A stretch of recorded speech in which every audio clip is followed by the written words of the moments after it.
This interview is being tape recorded. My name is Paul Maliri and this is X-Job Downloaded. And today I have the absolute honour of interviewing Sarit Zehavi. Have I said that correctly?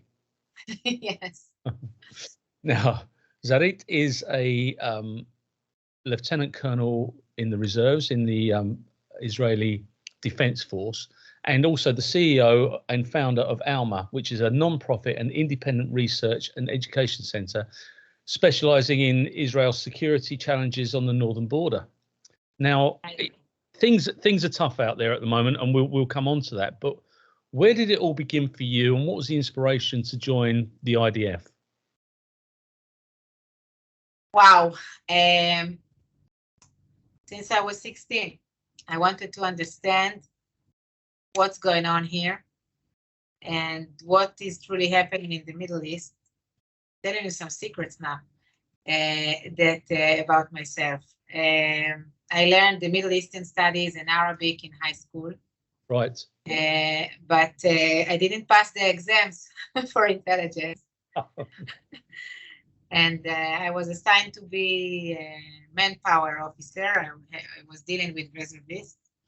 And then I ended my service after 2.5 years, and I went to study Middle Eastern studies because this is what I was interested in, nothing else. I wanted to know why they hate us so much. I wanted to know why there is no peace, why there is no democracy in the Middle East. I didn't get all the answers, of course. During my MA, I was recruited back to the army. This time I passed the exams and I became an intelligence officer. Fantastic. I mean, it's an interesting discussion, because if we go back to the time of the Romans, up until that point, it was the Jewish homeland, wasn't it? It was the Jewish homeland, and it was the Romans that originally said, we don't want the Jewish people here, and handed it over. But that seems to be lost on the current climate. But so you're an intelligence officer, or you were an intelligence officer? Actually, I were. I'm no longer with reserves. Because what I'm doing today is, my face is everywhere. So I can no longer be with intelligence. And I was not drafted during this war. I decided that to bring the voice of the people that are living up north as a civilian. The contribution to my homeland and to this effort is no less than wearing the uniforms. So where do your family originate from? You're asking all these interesting questions. It's funny, we always say that I'm originated with all these countries that are today enemies of Israel, unfortunately. My grandmother was born in Beirut. And it's also an interesting story. We don't have the time to tell all of it. But the bottom line is that she was married at the age of 16, a very young age, to a rich Jewish jeweler from Damascus. So my grandfather was from Damascus, and my father was born in Damascus. On my mother's side, my grandfather came from Isfahan in Iran. We don't know too much about that, except for the regular Jewish story that his grandmother was the teacher of the king. It is always like that. All Jews were either the teachers or the cooks or something with the king in Iran or in Morocco. That's the urban legends in the families. On my grandmother, on my mother's side, she was born in Hebron, which is a big city today in the West Bank. Yes. Because she was expelled from Hebron when she was a 7-year-old kid after the Arabs massacred the Jews there in 1929. Wow. 67 Jews were killed in a very brutal way that actually pretty much remind us what happened in October 7th. And then the next day, the British took all the Jews and put them on trucks and took them away. And it didn't happen only in Hebron, it happened in many cities in the West Bank, but the massacre in Hebron was the most famous one. And these riots and this massacre actually ended the Jewish presence in West Bank that lasted centuries. Hebron is one of the 4 holy cities for Judaism for thousands of years, and 1929, the Jewish presence in Hebron ended, and my grandmother was one of these children that were expelled from there, and from there they moved to Jerusalem. Incredible. Incredible. And you know, we talk about displacement, and for centuries, the Jewish nation has been displaced. There are some countries in the Middle East where there are no Jewish people, whereas for hundreds of years, there were thousands of Jewish people, and now there are none. In all of the Middle Eastern countries, there were big communities of Jews, and actually today, more than half of the Israelis originated in the Middle East, not in Europe, like myself and many, many others. But you know what impressed me is that you said the Jewish nation and the Jewish people. And I think this is something we should say a word about, because you know, I'm usually being asked, Judaism is actually a religion. No, it's not just a religion. Judaism is a nation. It's the Jewish people. We were a tribe that established this place, that built Jerusalem 3,000 years ago. And that's why you see such a strong identity that was preserved during the years, because we have kind of the same dream, the same connection to the same land, and the same city, which is Jerusalem. And this is something that it is really difficult for many people to understand, because it's a really long history. It's not just modern history, it's something else. And there is a continuity. Like I'll give you a small example. I live in Israel. I was born and raised in Israel. We have our prayings in the holidays. Yom Kippur is the holiest day in Judaism. And it happened to me that I went to spend Yom Kippur in Arkansas, which is, I don't know, somewhere in the States. Yeah. And I went to the synagogue there, and it was a synagogue from a different stream in Judaism. If you compare it to Christianity, so it's like Protestants and Catholic. Yes. And the prayers were basically the same. And there is no connection. You know, my synagogue is, my congregation is what we call Mizrahi congregation, meaning originated from the Middle East. The congregation in Arkansas was Ashkenazi, originated in Europe. There shouldn't be any connection, but the prayers were the same, the texts were the same, the connection to Jerusalem, to Israel were the same. And I always thrilled again and again and again to see the fact that we actually share the same history as a nation.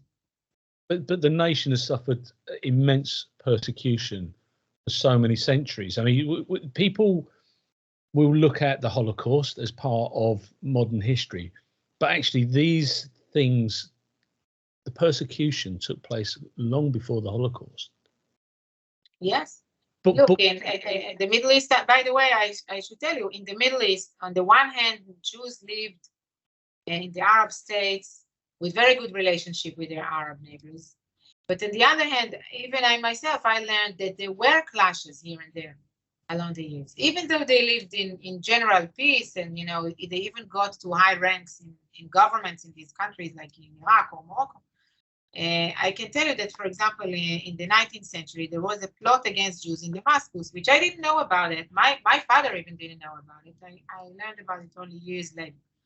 So things, it was not peaceful to live what we call in exile, to live outside of Israel. The connection to Israel never ended, even if we were 2,000 years in exile. In all our songs and traditions and practices, like religious practices, eventually there is a connection to a land, which that's the main characteristic to a nation. Right. I find it absolutely fascinating. And if you've got a modicum of sense around history, the battles that are taking place now, it's a regurgitation of many battles that have taken place. People seem to think that in the late 40s, when the Jewish nation was formed, that was when it all began, but that wasn't when it all began at all. No, of course not. Again, as I've told you, my grandmother was born here, and the massacre took place much before the establishment of the State of Israel.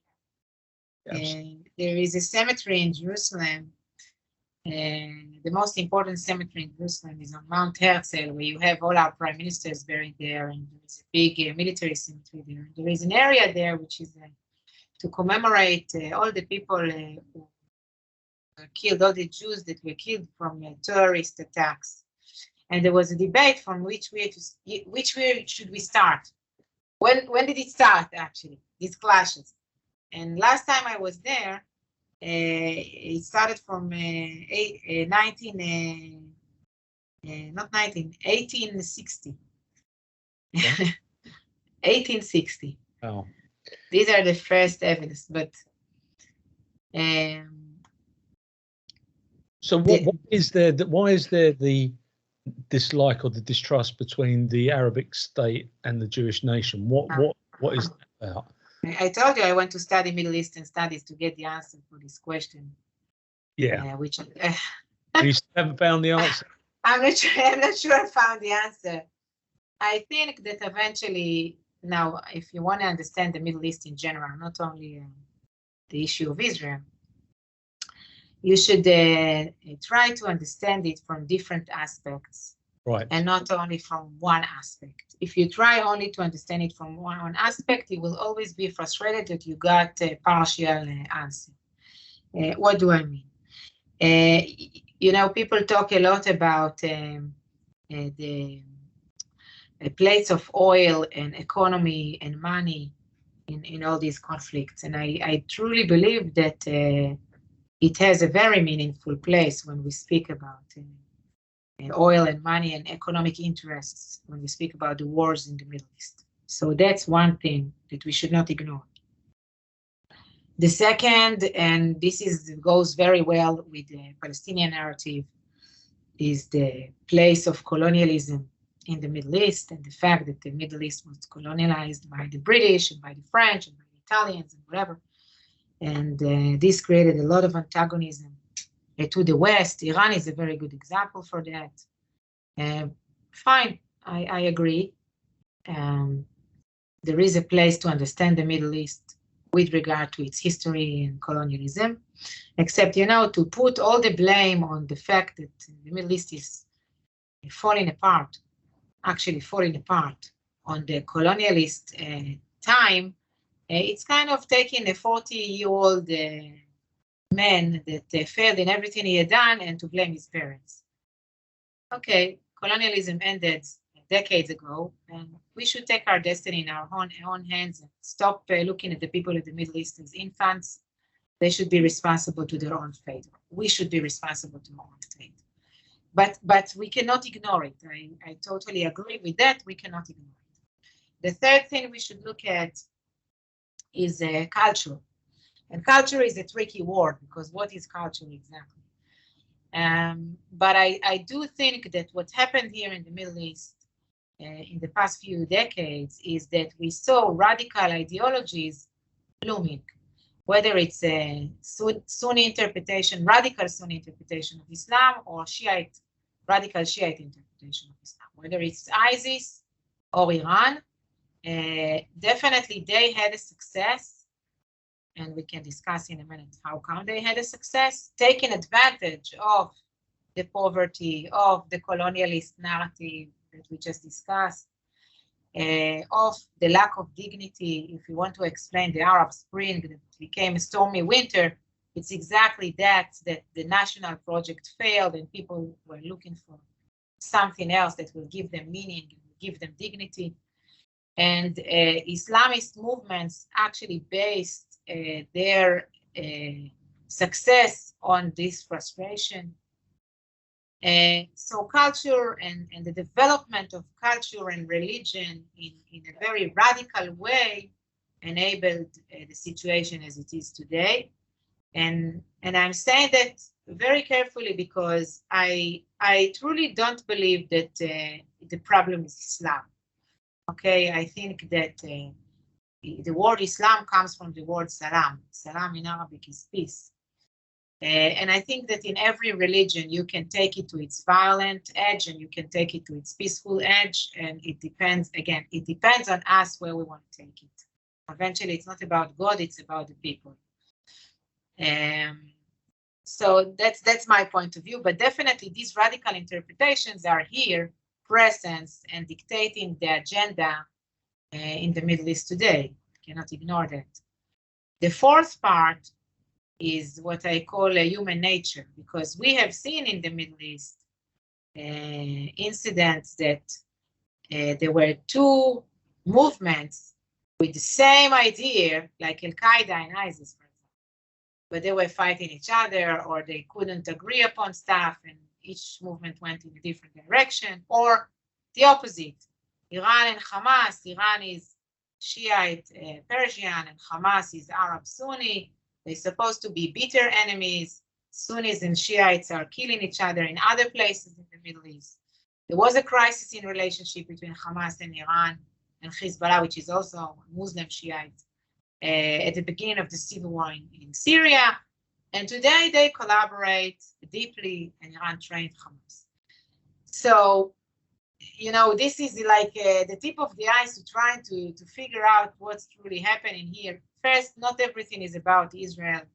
Not everything is about the Palestinian issue, but we cannot portray a picture in black and white. We need to portray the picture with many, many colors, and that way we'll get a better understanding for this question of how come there is so much hate and how come there is no democracy. These are huge questions. As I've said, I'm not sure I got all the answers, but no, you know. I mean, if you look at it, if you go back in history, if you say, for instance, when the Nazis were persecuting the Jewish nation, it was born out of jealousies and perceived inadequacies. And from an outsider looking in, as a Christian person, I personally feel that the Palestinian issue is around some of these perceived inadequacies and unfair, as they see it, as being unfair, and that they're being treated unfairly. And that brings about another form of bigotry. We have it here with the right wing. They'll become jealous about, it could be a Pakistani shopkeeper, and someone will get jealous because they're earning more money than they are, and they've got a nicer car. And all of a sudden, the narrative becomes extreme, and then the violence gets involved, and bigotry and persecution. And that's how I see it as a European onlooker, if that makes sense. I agree that personal interests are taking advantage, and wearing kind of a coat of radical ideologies. But actually, if you take it off the coat, you find out that it's just corrupted leaders that are. But eventually, this corruptness, as you saw with the Nazis, it's a very good example. Indoctrinating hate that deep that it's really difficult to uproot it later. Yeah, absolutely. And we get here a narrative from our popular media that would say that it's Israel are being the bad people here. They're applying the ultimate pressure and what have you. What they don't show is that there are missile attacks taking place on a daily basis that are coming out of Palestine, that children are being trained in the use of weaponry. These are the things that we are not being told. But am I right? Because I'm being told that by my Israeli friends. That's much more worse. That's much worse than that. But first, since we do have time and we can get into the details, I think portraying the details is important. And there is a difference between what is happening up north, where I'm based, and what was happening in the south. And let's talk about it, okay? In the south, what happened is that in 1967, Israel took over Gaza because during the years before 67, we suffered a lot from raids of terrorists that came from Gaza and killed people in the same communities, actually, that were massacred now.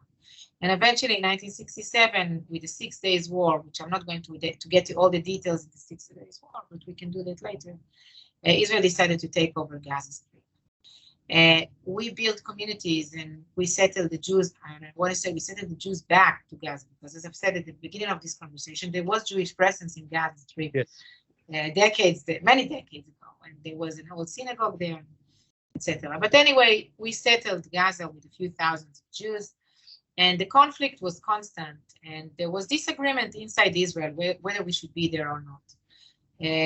Eventually, with the growing conflict and the first Intifada and second Intifada, Ariel Sharon, Israeli Prime Minister in 2005, made a decision to withdraw from Gaza completely. Militarily, civilians, we even took off the dead from their graves, and we didn't leave anything. We just left Gaza. We evacuated all the communities. We tried to create with the Europeans a platform of collaborations with the Gazians. We built arrangements of how merchandise will enter Gaza through Israel with the inspection of Europeans.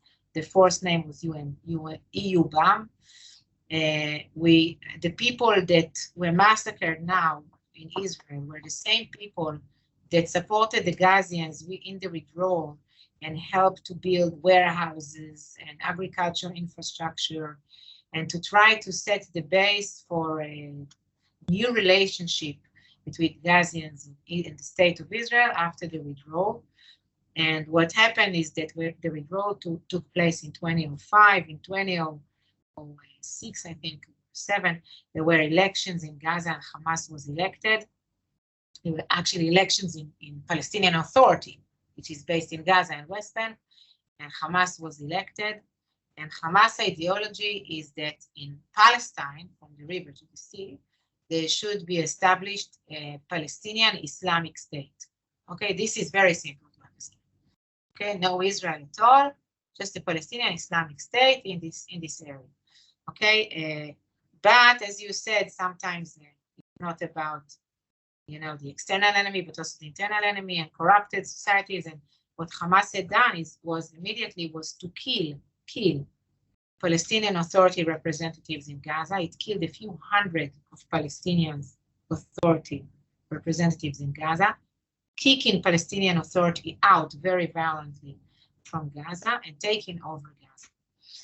And since that moment, rockets were launched to Israel every day or every week or every month from Gaza to Israel, and making our kids growing under the sounds of sirens, meaning that the kids, not kids anymore, almost already parents actually, who were slaughtered on October 7, were children that grew up with the voices of sirens, and Israel had to build shelters in all these homes that never had shelters, and had to develop defense systems such as the Iron Dome, and did everything it can to avoid the destruction of Gaza, to avoid entering into Gaza, to take off these missiles. Now, we had a few operations in Gaza, but none of these operations actually defeated Hamas. And the goal was never to defeat Hamas. The goal was to create kind of a balance of deterrence, that Hamas will be deterred enough not to launch rockets, kind of a ceasefire.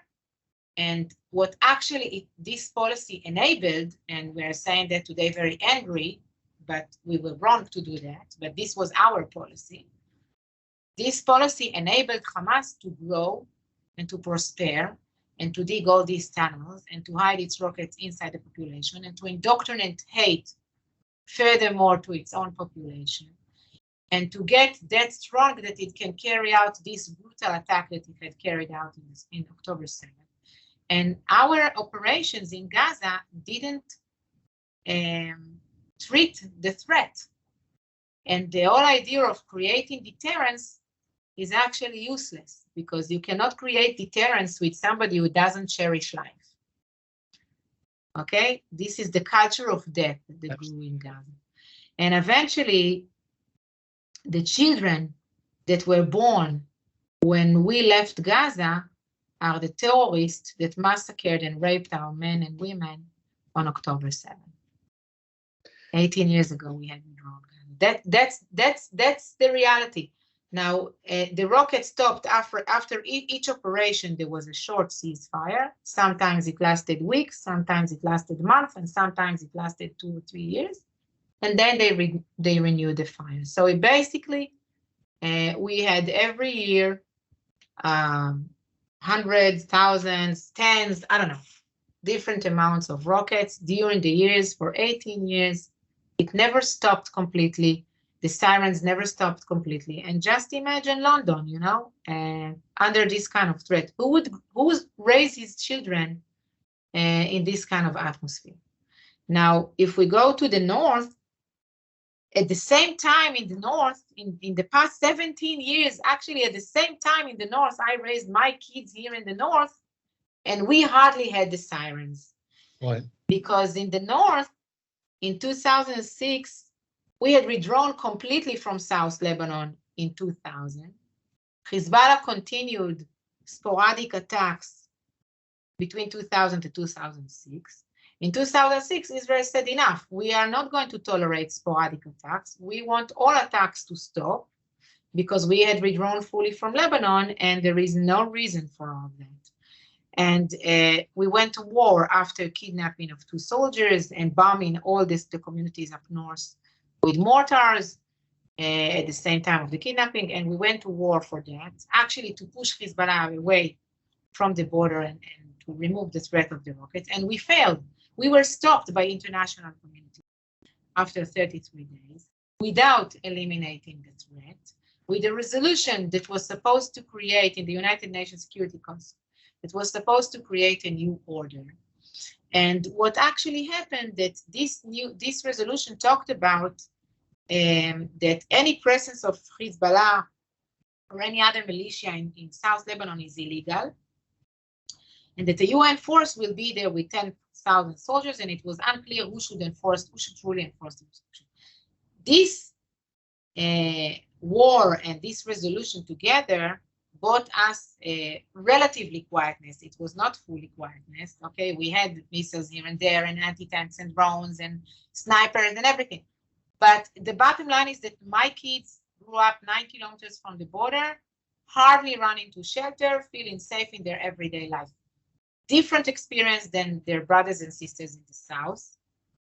But at the same time, Hezbollah took the time, 17 years, to grow, to develop, to expand, and to put thousands and tens of thousands of rockets in the houses, in the homes of the Lebanese, to various ranges that can cover all of the state of Israel. And to develop Radwan brigades, which are the parallel for the Nukhba of Hamas, meaning commando elite units that are experienced from the war in Syria, and their mission is to invade into Israel. Wow. The last year was crazy, because in the last year, we saw Hezbollah making the final preparation for this kind of invasion. In Alma Center, we talked about it, we wrote about it, we ring all the bells we could to tell everybody that this is about to happen. And my head of research here in Alma told me just when the new Jewish year, he said, we have until October 8th. Something will happen until October 8th, but actually our eyes and ears were not towards the south. And that's why we missed what Hamas eventually had done. And now Israelis are saying, we are not going to tolerate all of that again. Not the rockets, not the preparations. We want to feel safe in our beds, in our homes. So you live 9 kilometers from the Lebanese border? Yes. And I just found out that I'm within the range of the anti-tanks. I was not aware of all of that, until a few weeks ago, that they launched anti-tank missiles to 10-kilometer range. This is insane. Do you fear for your personal safety? I mean, you're very articulate in the way that you deliver what you know, but you're outspoken, absolutely, because you're an expert in your field. But do you feel at risk personally? Absolutely. Absolutely. On October 7th, I woke out in Saturday morning. You wouldn't find me awake at 6:30 a.m. in Saturday morning, ever. And I woke out from the sounds of my phone, bleep, bleep, bleep, bleep, bleep, and I understood something is happening. I opened my cell phone, I saw the amount of rockets. We didn't know about invasion at that moment. And I woke up my husband and I told him, wake up, let's go and prepare the shelter. There is war. And I waited. We prepared the shelter and we opened the TV and we saw what's going on. And I waited to see on the screen a statement that it's war and reservists are drafted. I knew that this would be the next item. Yeah. And the moment I saw this title, which was 9:30 in the morning, I crossed the street to the synagogue in my hometown because it was a Jewish holiday. And I'm not religious, but I hear the praying service every Saturday. So I went to the synagogue and I called the rabbi and I told him, this is war. Tell everybody. And it's extremely sad to me to tell you that because my father did exactly the same thing in 1970. And after that, the next day, the Northern Front was open. And this is another thing that people don't know. This is not Israel-Hamas war. It was Israel-Hamas war for 24 hours. That's it. Right. Okay? The next day, Hezbollah opened fire.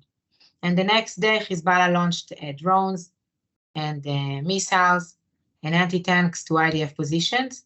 And gradually, the terrorist activity of Hezbollah grew until it stabilized on 5 to 10, sometimes even 15 attacks of Hezbollah every day here in the northern border by different kind of munition, rockets, UAVs or drones, mortars, and mainly anti-tanks, which are accurate.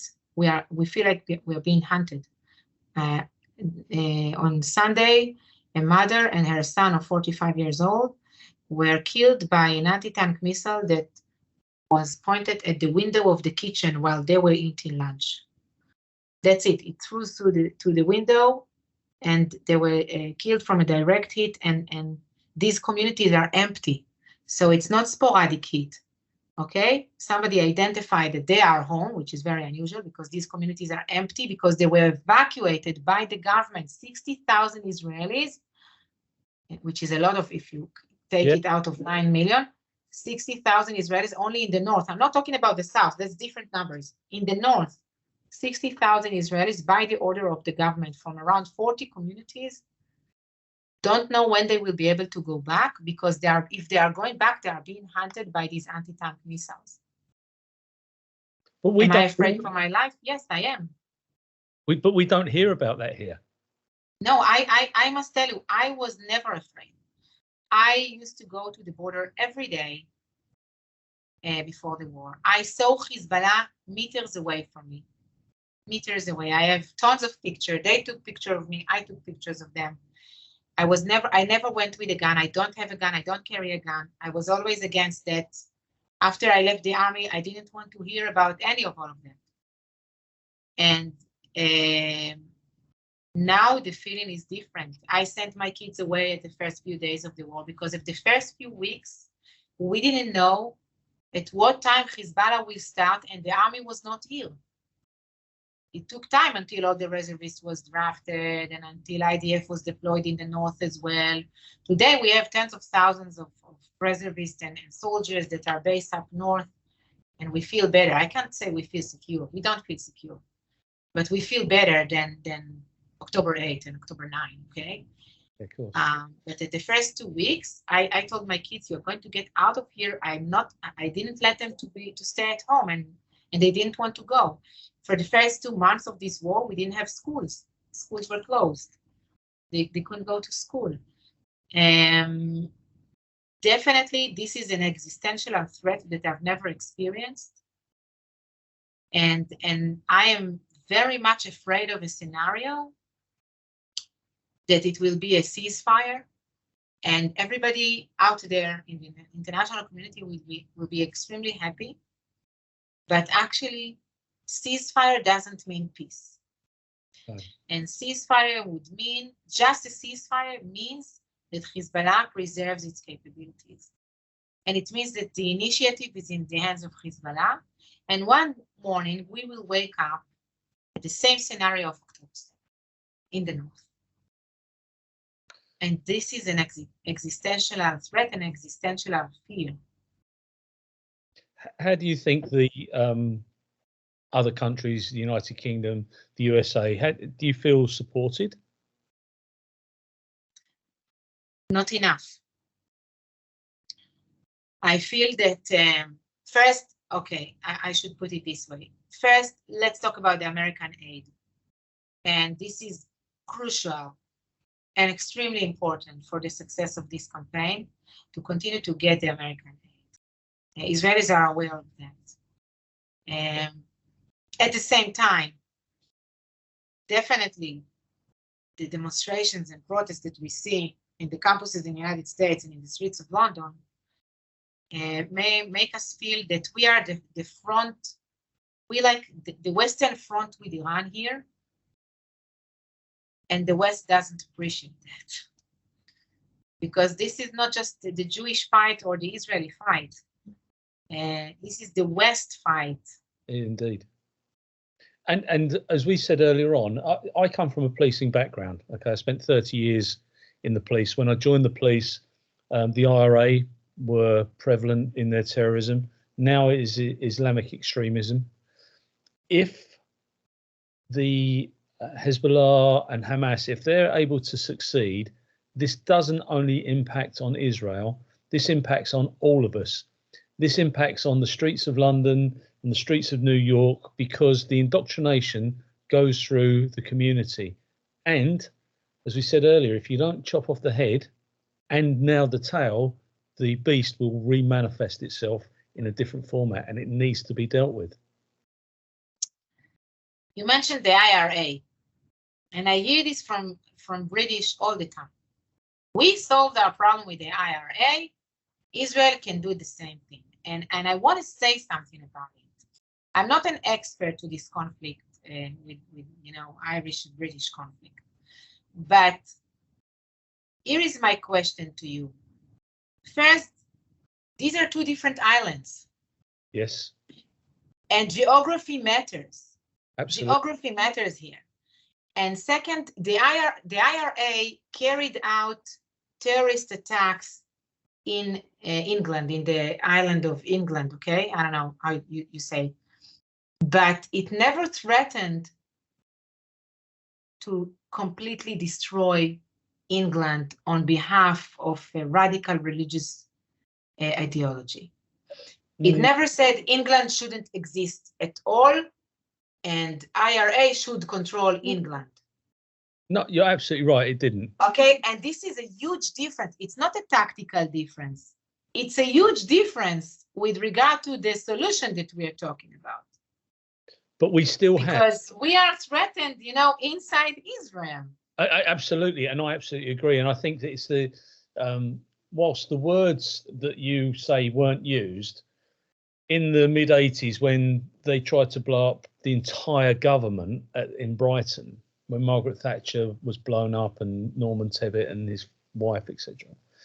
That was the entire government, but the entire people. Well, but there were still attacks on the people, and the streets of London. We had bombs on a regular basis where ordinary people were murdered. Now, these things still happen. They don't happen on the mainland, is what you. But there are still devices found in Northern Ireland. There are still attacks in Northern Ireland. So imagine you will find 200,000 missiles. Some of them are accurate in Northern Ireland. What would you do? You'd go after the missiles. You would not sit back and wait and for them to discharge the missiles and say, you missed me, or you got me. You have to go in and take all of those missiles and put them out of circulation. The intelligence services, and I'm sure it's the same in Israel, but the intelligence services work tirelessly to identify arms caches, even now, even in Northern Ireland, to remove those devices, and they are successful. But we don't. There's a press embargo. We don't get to read about it. We don't get to hear about it.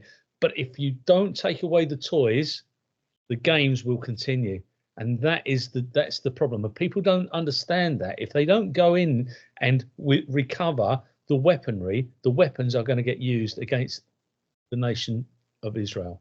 And the problem, what happened to us here, is that we didn't get in and take off these weapons. And these weapons became more sophisticated, to greater ranges, hidden better underground, more accurate, massive amounts. putting us at a huge risk that now to get into Lebanon and to take off all these weapons is going to take a price of human lives on both sides that nobody is willing to pay. But on the other hand, if we are not going to do that, we may end up in the same massacre that we experienced in the summer. Yeah, and if we tolerate it, then another nation, someone else will be next, and so on and so forth. And it's the same in Ukraine. And geographically, Ukraine is closer to us than Israel is. But if we don't stand up to Putin or support that standing up to Putin, then he will just roll through the countries in the way that Adolf Hitler rolled through the countries in the late 30s, early 40s. So absolutely, you know, it needs to be dealt with. Nobody wants human loss. Nobody wants, you know, no. we don't want Israeli kids being killed. We don't want Palestinian kids being killed. But you can't use a human shield and expect there to be no collateral damage. You can't do it. Actually, Hamas and Hezbollah are doing that on purpose because they know that way the West will stop Israel from completely defeating them. They know that the only way to win this is to prevent the Gazians from the humanitarian aid and to take over the humanitarian aid. And it's a win-win for Hamas because that way they gain all the aid. And at the same time, you still see the pictures of the poor Gazians have lack of water and lack of fuel and lack of food because Hamas took everything. And so that's the tactic they are using. And if we want actually to bring to the prosperity of Gaza, which now this is truly an opportunity, we should defeat Hamas. That's the only way to bring to the prosperity of the Gazians themselves. Well, and Hamas run the hospitals, they run the infrastructure. They've got overall control, and the upper level of the leadership, they're not suffering. They're not going to be without water or electricity. They don't. They've got everything that they need. Actually, if they wanted to have the Gazians safe, what they could have done is to enable their people to hide in the tunnels. The tunnels are safe, and they didn't do it. No, they didn't give them the opportunity to go there. No, they didn't enable them to do it. And I want to say one more thing about distinction.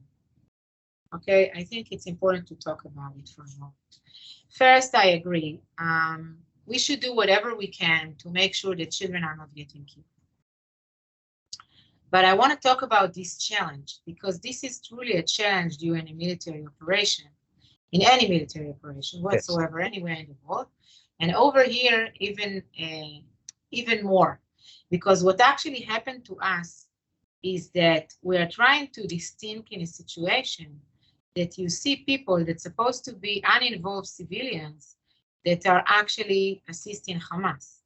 We find the piers of the tunnels in the homes. We find rifles in the teddy bear. We find rockets below the beds. When we speak of October 7th, we saw a few ways of infiltrator, of invaders. The first one was actually the Nukhba, the Hamas commando force that entered the communities. But afterwards came those who were not wearing uniforms, they were not always armed, and they looted the communities, they brutalized the bodies, they kidnapped some of the bodies. I don't know if you heard in the news, and I'm going to be a little bit graphic, I'm warning our listeners here. In the news today and yesterday in Israel, is a story of a father who insisted to get back the body of his son that was kidnapped to Gaza. And when he got back the body, he got back the body without the head. Yeah. And he asked the IDF to search for the head. And they found the head this week. And they found it in an ice cream refrigerator. Somebody was marketing, wanted to sell the head, to buy and sell the head for money, and eventually market it, trade it with the Israelis.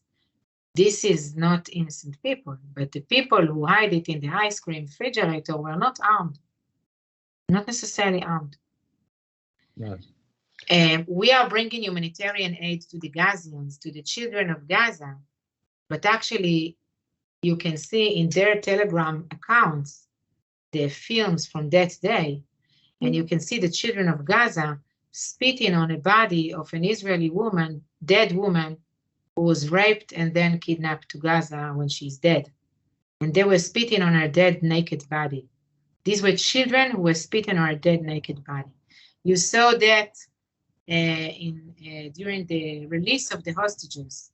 You saw the children in Gaza spitting on the Red Cross vehicles and knocking on the doors of the vehicles that brought the hostages that afterwards were released. So again, it's important to make a distinction. I can tell you first-hand evidence, I was in the army many years, that IDF is putting a lot of resources to protect enemy population, to protect, okay, not even to avoid, to actively protect enemy population. But morally speaking, we Israelis ask ourselves, what kind of punishment these children, what are we doing with that? Or not children, men that are not wearing uniforms, but looted the bodies. What are we doing? So I don't think they should get killed. There is no Israeli bomb that was launched to Gaza in order to kill children, any children. There is no order like that in the Israeli army.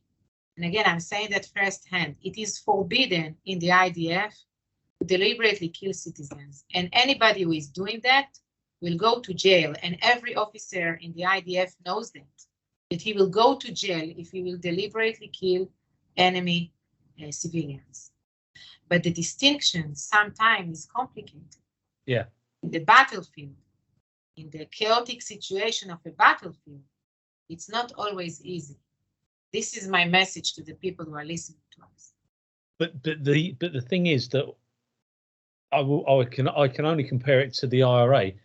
Sometimes you don't know what a terrorist looks like, because if everybody looks the same and they're not wearing a uniform, then it's hard to distinguish. And unfortunately, there have been hostages that have been killed in crossfire, and people forget that what we're talking about 3 months now, there are still hostages outstanding. There are still Israeli citizens that are being held hostage. 136, and the youngest one is a baby that was supposed to celebrate his first year birthday yesterday.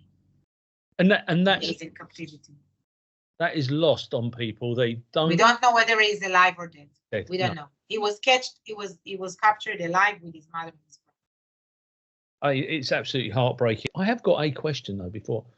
Why are the other Arabic nations not either supporting or taking in Palestinians as refugees?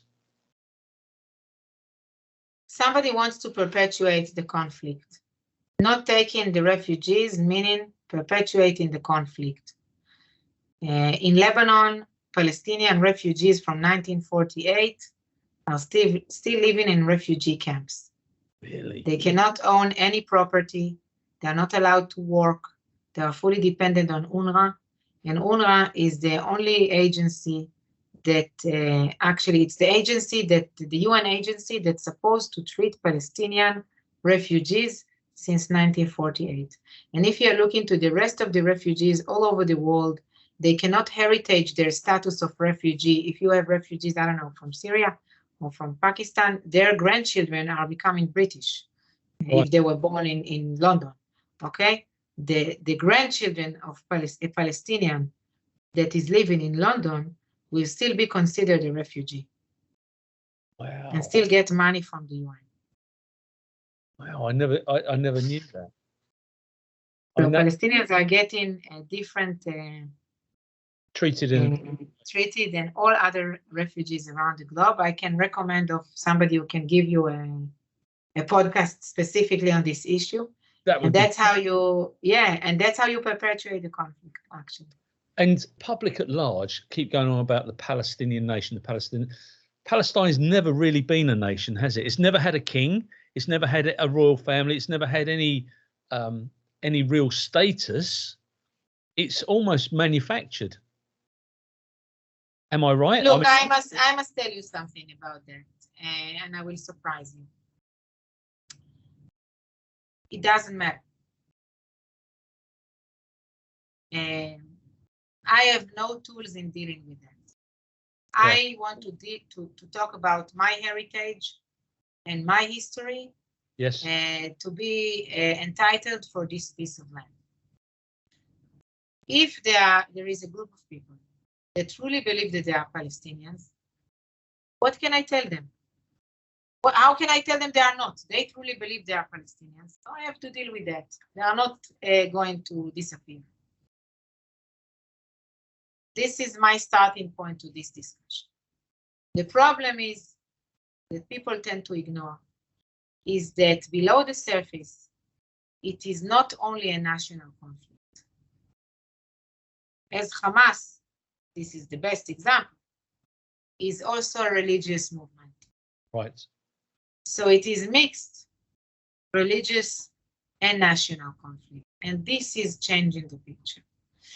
Today, what happened in the past decade, is the Palestinian-Israeli conflict is kind of hijacked, and we are in the middle of this process. It didn't end yet, but it was hijacked by an external factor named Iran.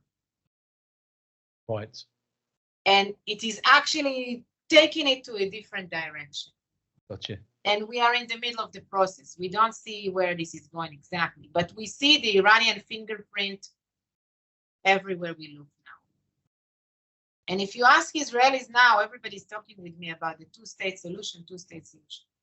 What two-state solution at this point of time? It's a nice idea, okay, on the paper.